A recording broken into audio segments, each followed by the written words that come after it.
Marcus had always prided himself on being a hard worker. When he landed a high-paying marketing coordinator role at a prestigious firm, he thought he'd finally made it. The salary was generous enough to pull him out of living paycheck to paycheck within a year or two. But from day one, his direct supervisor, Victoria, a self-proclaimed fierce feminist who wore her ideology like armor, singled him out for torment. Victoria piled extra projects on his desk, far beyond his job description, then berated him publicly when deadlines slipped. She'd snap orders like "get me a latte, 2 pumps vanilla, no foam," as if he were her personal assistant. The first time Marcus refused, she threatened to write him up for insubordination. Afraid of losing the job he needed, he reluctantly complied once or twice. That only emboldened her. Cruelty peaked just before the company's annual team retreat to Hawaii, Marcus's dream destination. The entire floor was going, flights booked, itineraries shared. One day before departure, Victoria pulled him aside. "I've decided you can't go. You have too much unfinished work." The work was a massive client report she dumped on him at the last minute, a project that wasn't even in his portfolio. Marcus endured it all, quietly saving money and planning his exit. But Victoria crossed an unforgivable line at the end of December. His paycheck never arrived. A week late, he texted her politely. "Any update on December payroll?" Her reply stunned him. "After reviewing your performance, I've decided it's below the standard we expect. No paycheck this month."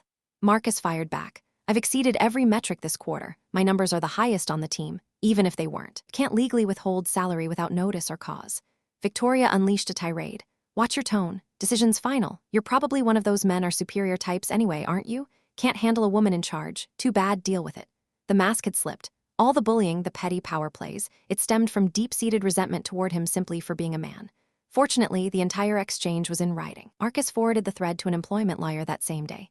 The attorney's response was immediate. "This is textbook wage theft, harassment, and gender discrimination. We'll sue the company." Marcus knew the firm prized its progressive, inclusive reputation above all else. A public lawsuit alleging discrimination from one of their female managers would be catastrophic PR.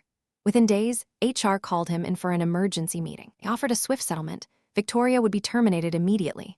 Marcus would receive 10 months' salary as compensation, plus a promotion to Victoria's former role as department head, complete with her old office, team, and pay grade. It was everything he wanted: justice, financial security, and sweet irony. He accepted. A week later, his phone lit up with desperate calls and texts from Victoria. Company had apparently given her one slim chance at redemption. If Marcus provided a written statement forgiving her conduct, they might rehire her at an entry-level coordinator position. "Please, Marcus," her voicemails pleaded.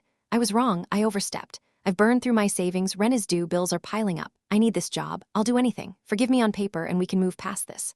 Marcus stared at the messages, a slow smile forming. Forgiving her would mean approving her return, directly under his supervision.